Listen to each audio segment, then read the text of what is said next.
Queridos irmãos, que sobre todos estejam as ricas e poderosas bênçãos do Senhor. Amém. Estamos aqui, meus queridos, para a nossa última lição dessa revista que tratou da vida do apóstolo Paulo, né? A conversão que mudou a história. E nós vamos hoje tratar da nossa última lição dessa revista, a 13ª lição. E hoje nós vamos falar, o tema hoje é a morte da morte. É a lição de número 13. E os textos bíblicos estão lá em 1 Coríntios, capítulo 15, de 54 a 58. Muito bem, nossa lição começa assim. Terrível inimiga da humanidade, a morte morrerá. Ela será lançada no lago de fogo, conforme consta em Apocalipse, capítulo 20, versículo 14. E temos a rica promessa em Apocalipse 21, 4, quando diz que não haverá mais morte. O seguidor de Jesus, ou seja, o cristão, não é? Superará a morte e viverá para sempre. Jesus mesmo disse lá em João capítulo 11, 25, quando ele diz que eu sou a ressurreição e a vida, aquele que crê em mim, ainda que morra, viverá. E aí nós, por causa disso, não cremos em reencarnação, mas cremos em algo mais rico e mais profundo do que reencarnação. Nós cremos na ressurreição dos mortos. Se Cristo regressar durante a nossa vida, seremos transformados. Se morrermos antes, seremos ressuscitados para não mais morrermos. Meus queridos, aqui está uma palavra de segurança, de tranquilidade para nós que somos seguidores de Cristo, ou seja, cristãos, né, no significado que esta palavra tem, de seguidores de Cristo, ou pequenos cristos, ou como Cristo, né, sendo como Cristo. Nós temos essa promessa e precisamos ter essa convicção de que nós não seremos derrotados, ainda que morramos, ou seja, ainda que o nosso corpo físico morra. A nossa vitória está em Cristo, que é a ressurreição e a vida. Então ele nos ressuscitará. Então isso tem que estar ardendo no nosso coração e transformar em muitos de nós que ainda se preocupam, que ainda tem esse medo, esse pavor da morte. Essa palavra tem que transformar esse medo, esse pavor em segurança, em alegria, em esperança. Tá bem, meus queridos? Diz assim, o crente em Jesus viverá para sempre. Um dia Deus nos trará à vida, ou seja, nos trará de volta para a vida. E será uma nova qualidade de vida. E aí nós vamos estar para sempre com o Senhor, conforme ele está lá em 1 Tessalonicenses 4,17. A morte é paciente e terminal. Nós vimos na lição anterior que ela está moribunda, ou seja, ela está padecendo, né, nos últimos momentos, seus últimos momentos. A morte é paciente e terminal desde o Calvário, ou seja, desde a crucificação. E ela morrerá quando Cristo regressar. A segunda vinda do Salvador porá o último prego no caixão da morte. Os dias da morte estão contados na agenda de Deus. Cremos nisso e esperamos por isso. Essa tem que ser a nossa segurança, a nossa fé, não é? A nossa certeza de que o Senhor, no regresso do nosso Senhor, do Senhor Jesus, a morte que hoje atormenta tanta gente, ela simplesmente deixará de existir. E aí, aqueles que são seguidores de Cristo, que se mantiveram firmes, não é? Com a sua vida limpa, em obediência ao Senhor, esses retornarão à vida, ainda que tenham morrido, que estejam mortos, retornarão à vida. E aí, como diz aqui, será uma vida plena, uma nova qualidade de vida. E aí estaremos para sempre com o nosso Senhor. Então, meus queridos, essa tem que ser a nossa crença e essa tem que ser a nossa esperança. O ponto número 1 diz assim, o fim da história. Os gregos diziam que somos um corpo com uma alma. O corpo é o embrulho da alma, ou seja, é o pacote da alma, não é? imortal, da alma imortal. Os judeus criam que a alma é o sopro de vida que impregna todo o corpo. O homem é alma vivente, conforme está lá em Gênesis 2:7. Corpo e alma são mortais, na presunção de que a alma seja apenas o fôlego de vida distinta do espírito. Quando o homem morre, a alma se imobiliza e o corpo volta ao pó. A ideia de reencarnação é inviabilizada neste conceito. O que ele está dizendo aqui é o seguinte: os que defendem, ou seja, os espíritos que defendem a questão da reencarnação, eles dizem que quando alguém morre, aquela alma, a alma daquela pessoa vai passar por um processo de transformação, de melhora, e retorna agora melhorado, de forma melhorada. Mas retorna em quem? Imagine quantas pessoas morreram em toda a história da humanidade. É provável que tenha morrido mais gente do que os habitantes da Terra hoje, em toda a história da humanidade. Não estamos falando de séculos, estamos falando de milênios e milhares de anos. É provável que tenha morrido mais gente do que o que tem vivo hoje. É provável, não sei se essa conta, não sei se existe, eu não conheço. Mas o fato é que já era nessa visão da reencarnação, a humanidade teria que ser hoje maravilhosa, não é? Nós teríamos que viver hoje num paraíso aqui na Terra. E na verdade a gente não vê isso. O que nós vemos é cada dia piorando, as pessoas cada dia vão parece que sendo pioradas, não é? no seu caráter, na sua postura, enfim, tudo. Então essa visão ela é inviabilizada, porque, como ele diz aqui, quando o homem morre, a alma fica imobilizada juntamente com o corpo. Ela não fica junto com o corpo, mas ela também fica imobilizada, aguardando o último dia, o dia da ressurreição dos mortos. Muito bem. Como ele diz aqui, a única maneira de voltar à vida é por um novo sopro da vida. Aquele sopro que Deus deu quando criou o ser humano, lá na criação. Aquele mesmo sopro que o homem fez questão de perder, vamos entender assim, vamos colocar assim para melhor entendimento. Ele perdeu o sopro da vida, a vida plena em Deus, quando ele peca. Ele continua existindo, continua vivendo, mas agora é em pecado. Mas quando Deus nos dá a nova oportunidade de regressarmos a Ele, de voltarmos para Ele, todo aquele que tiver optado em voltar para o Senhor, em se reconciliar com o Senhor, receberá esse novo sopro da vida, e agora sopro da vida eterna. Não mais uma vida onde estejamos sujeitos ao pecado de novo, não. Agora é uma vida eterna, uma vida plena.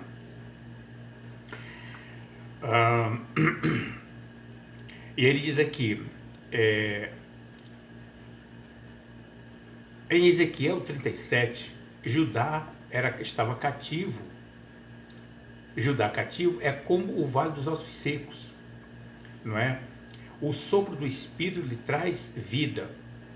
O sopro de Deus fez a primeira criação, e Deus também soprou na nova criação, conforme mostra Ezequiel 37, versículo 9.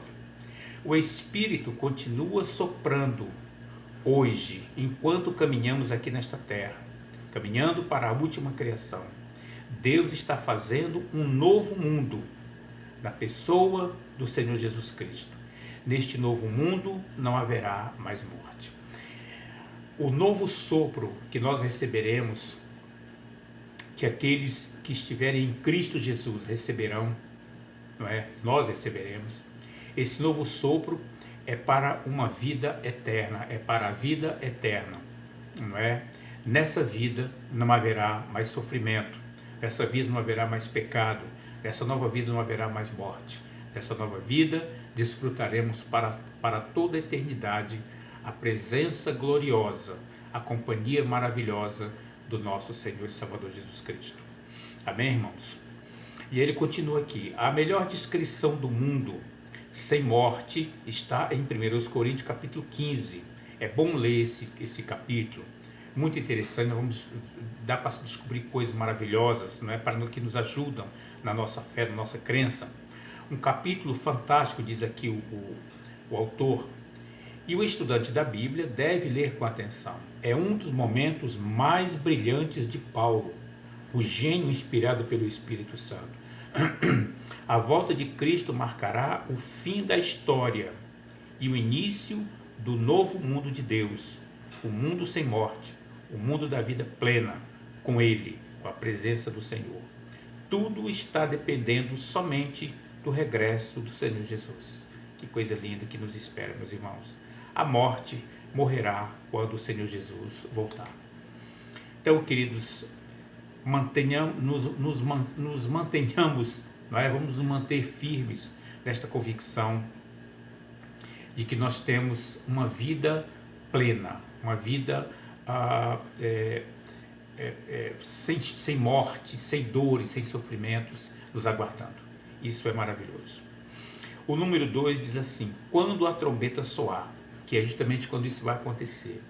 Diz assim: o fim começará quando a trombeta soar, conforme está lá em Mateus 24, 31 e 1 Tessalonicenses 4, 16. Ela soará no momento qualquer da história, num piscar de olhos.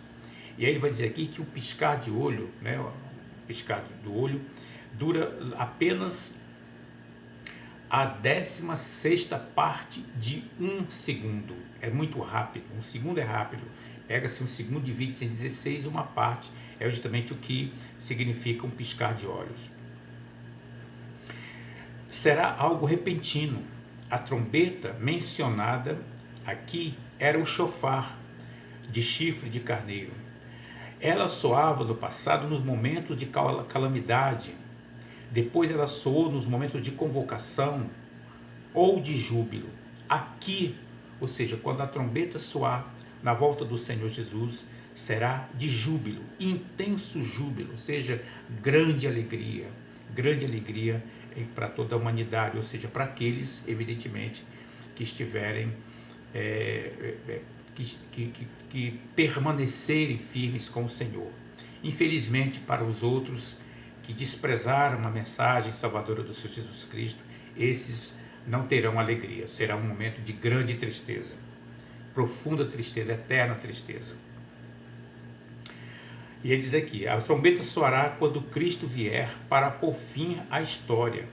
A morte está no início, ou seja, desde o início da história do ser humano, e foi escrita pelo ser humano.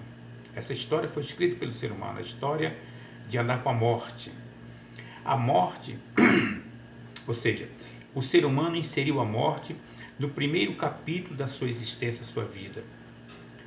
Isso quando desobedeceram a Deus. Ou seja, no momento em que o ser humano, Adão e Eva, pecaram, desobedeceram a Deus, ali eles formaram, eles receberam, né, como companhia para toda a vida, para toda a sua existência, a morte. Mas mas Deus está no comando da história. Mesmo que a história tenha sido feita pelos seres humanos, o Senhor Deus fechará o último volume. Ele porá fim. Ele mandará a trombeta soar.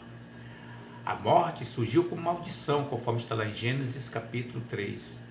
Cristo veio abolir a maldição e, na consumação de sua obra, a removerá por completo. Ou seja, Cristo veio para justamente detonar tudo isso, né? Destruir tudo isso, derrotar tudo isso.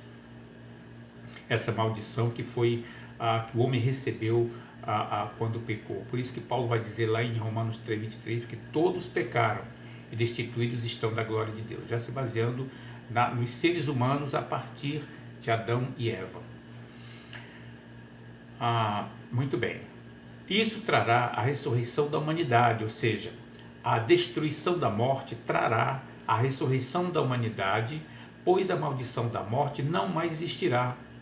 Mas quando Cristo vier, muitos estarão vivos. Quando o Senhor Jesus voltar, ainda existirão muitas pessoas aqui, vivas, vivendo aqui nesta terra.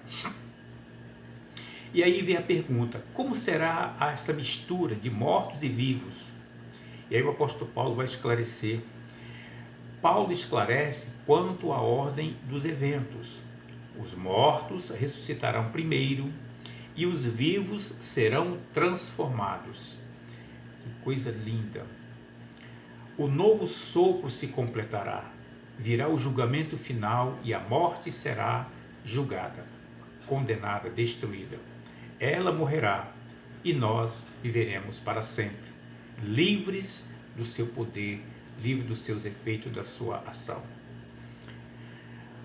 Coisa maravilhosa. Por isso, crente espera a trombeta soar e canta. O hino 114 do cantor cristão que diz: oh, que dia faustoso esse dia há de ser, quando o som da trombeta ecoar, quando Cristo nas nuvens tiver de descer, para assim entre nós habitar. E aí ele diz que soe a trombeta. É o que nós devemos dizer, que soe a trombeta. Que venha, venha, Senhor Jesus. Estamos aqui aguardando a sua vinda, neste mundo tão calamitoso, tão cheio de problemas. Nós aqui aguardamos a sua vinda, Senhor Jesus. Essa tem que ser a nossa oração, esse tem que ser o nosso desejo. Mas enquanto isso, meus irmãos, enquanto desejamos a volta do Senhor Jesus, trabalhemos em prol do seu reino, trabalhemos para alcançar os perdidos, que afinal de contas nós podemos dizer isso: venha, Senhor Jesus, porque nós conhecemos a verdade. Os que estão no mundo não podem dizer isso, porque não conhecem a verdade. E aí, para que eles conheçam, é preciso que alguém vá a eles e fale dessa verdade. Fale daquele que entregou a sua vida para o resgate da humanidade. E eles só vão saber se nós formos lá e falarmos para eles, assim como alguém no passado veio a nós e falou disso para nós. Portanto, que seja que tenhamos o mesmo desejo da volta do Senhor Jesus, o de fazer com que outros também tenham em suas vidas esse desejo. O número 3 diz assim: quando a morte morrer, viveremos para sempre. Quando a morte morrer, viveremos para sempre. O homem e a mulher estavam com Deus no início, mas foram expulsos, conforme está em Gênesis capítulo 3, 23 a 34. Na volta de Jesus, Deus e a humanidade voltarão a viver juntos novamente. Que coisa maravilhosa! Como dissemos, Deus está reconstruindo o mundo na pessoa de Jesus. Ele está fazendo um mundo novo, que se concretizará conforme Apocalipse 21:5. Este é o seu plano, fazer tudo convergir em Cristo, ou seja, tudo se reunir a Cristo, se voltar para Cristo. Quando este dia chegar, Cristo reinará, conforme 1 Coríntios 15, de 24 a 28. O novo mundo iniciado em Cristo, com a sua obra na cruz, será concluído. O que Paulo antecipou lá em 2 Coríntios 5,17, aquele que está em Cristo Jesus, nova criatura é, as coisas velhas já passaram, eis que tudo se fez novo. A voz do trono confirmou, lá em Apocalipse 21:5, mostrando a unidade das Escrituras. Pedro também se pronunciou sobre o assunto com as mesmas palavras, conforme está lá em 2 Pedro capítulo 3, versículo 13. Na descrição do novo mundo surgem o rio da água da vida e a árvore da vida, conforme está em Apocalipse 22, 1 e 2. Em Gênesis capítulo 3, 22 a 24, a árvore da vida foi vedada ao homem, ou seja, o homem foi impedido de ter acesso à árvore da vida. Mas quando a trombeta soar, tudo será recuperado. Nossa vida será para sempre com Deus. Poderemos viver para sempre. Esta passagem aqui, esse ponto aqui, meus irmãos, é uma das coisas assim que você pode fechar os olhos e vivenciar o que vai nos acontecer, o que vai lhe acontecer. O ser humano, ele foi criado e foi colocado no paraíso, onde ele tinha tudo à sua disposição. E ele não tinha a morte. A morte não existia. Mas ele, com o pecado, ele adquiriu isso para ele. Ele foi expulso do paraíso e agora ele tem a morte como companhia em toda a sua existência. Na vinda do Senhor Jesus, aqueles que foram lavados e remidos pelo seu sangue, que se reconciliaram com o Pai, justificados pelo Pai, esses retornarão para aquele paraíso de onde o homem foi expulso. O nosso futuro é esse, ou seja, a nossa caminhada é para isso, é para chegarmos lá. E aí, como ele diz lá em Apocalipse 1 e 2,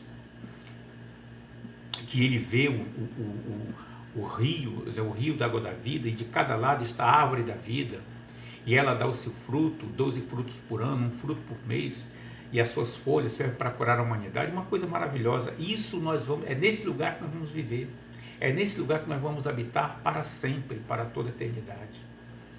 Então, meus queridos, vale a pena se interessar por esse assunto, porque isso nos espera, isso nos aguarda. Essa passagem, ou seja, chegar a esse dia, todos nós chegaremos. Só que nós precisamos ter no nosso coração a alegria por sabermos para onde nós estamos indo. Porque o Senhor Jesus, aquele que morreu no Calvário, na cruz do Calvário por nós, no dia em que nós reconhecemos esse sacrifício em nosso favor, ou seja, tudo isso agora está prometido, está previsto para nós. E não é uma promessa vã, é algo real. Ele revela isso lá no livro do Apocalipse. Então, meus queridos, que isso seja a nossa convicção, a nossa esperança precisa estar firmada nisso. Amém, meus queridos? Ele diz aqui, em Gênesis capítulo 3, 22 e 24, a árvore da vida foi impedida ao homem, foi vedada ao homem. Mas quando a trombeta soar, tudo será recuperado. Nossa vida será para sempre com Deus. Ou seja, retornaremos para aquele mesmo lugar onde o homem foi posto quando foi criado. Aleluia. E aí a lição 4.4 diz, tudo isto Cristo conseguiu na cruz. Na cruz, Jesus consumou o plano do Pai, conforme está lá em João 19:30. A morte foi ferida na cruz. Paulo zombou dela e nós nos juntamos a ele, fazemos coro com ele quando podemos dizer, onde está, ó morte, a tua vitória? Onde está, ó morte, o teu aguilhão? Isso está lá em 1 Coríntios 15:55.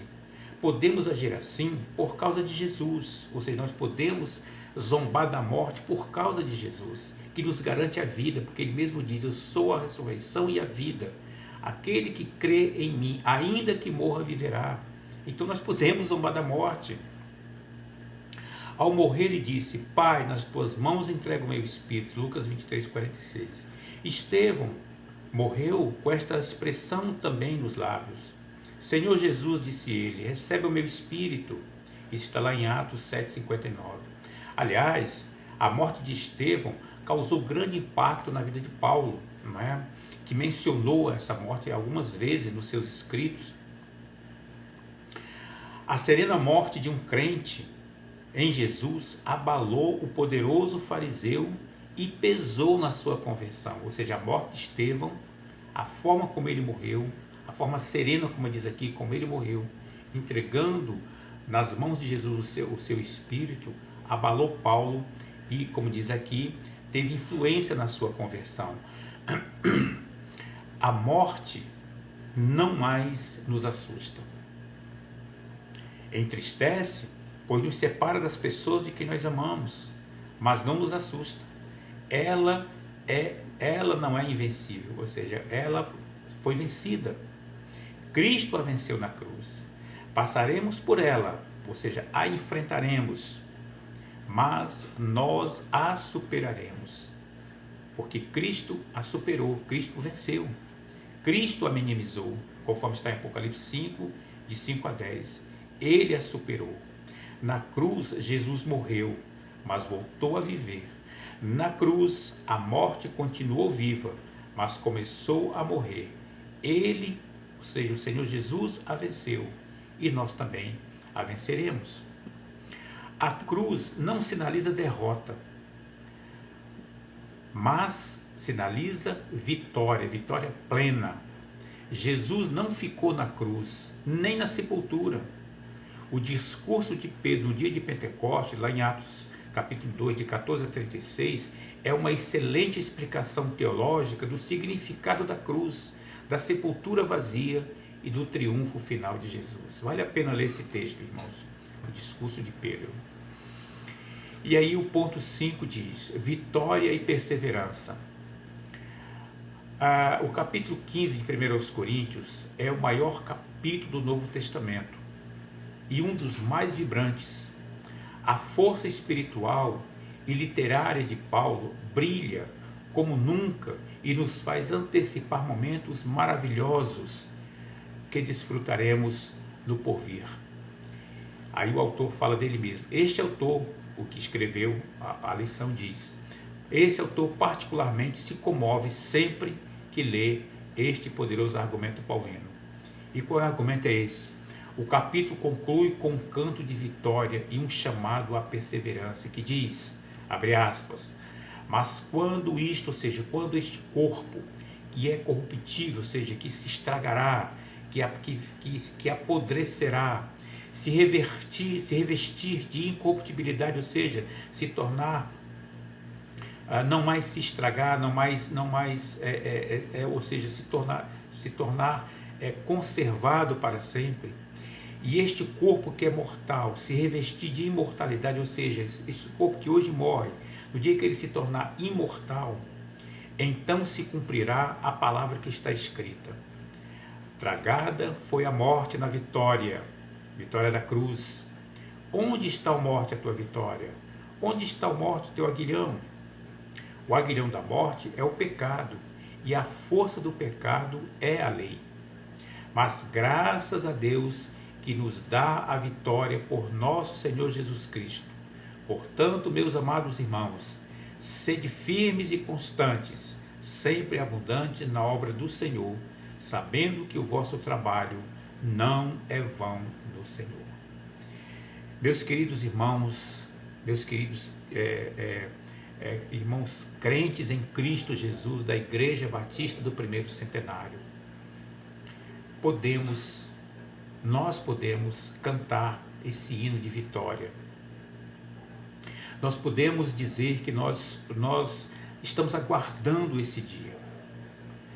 Se por acaso entre nós existir alguém que ainda tenha pavor de quando se fala em morte, saiba que você que foi lavado e remido no sangue de Jesus tem tem toda essa promessa, tem toda, na verdade não é uma promessa vazia, mas é algo que está escrito nos aguardando, o nosso retorno para casa, ao paraíso, de onde o ser humano saiu no dia que pecou. Tudo aquilo que o ser humano tinha lá no paraíso, quando voltarmos, teremos nós agora.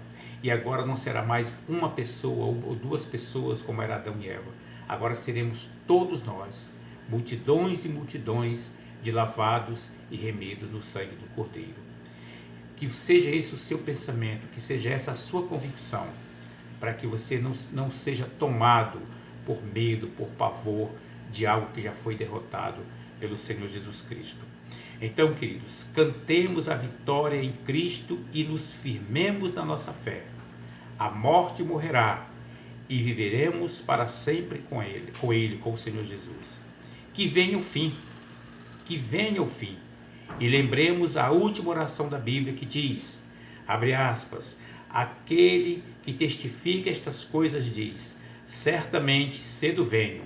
E nós podemos dizer, nós, os crentes da Igreja Batista do Primeiro Centenário, podemos dizer, amém, vem Senhor Jesus. Que seja essa o nosso fundamento de vida, viver aqui, fazendo aquilo que o Senhor nos orienta a fazermos, nos manda fazermos, para que alcancemos a nossa vida eterna ao lado do Senhor. Amém, meus queridos? Que sobre todos estejam as ricas e poderosas bênçãos do Senhor. Amém, irmãos? Amém, queridos.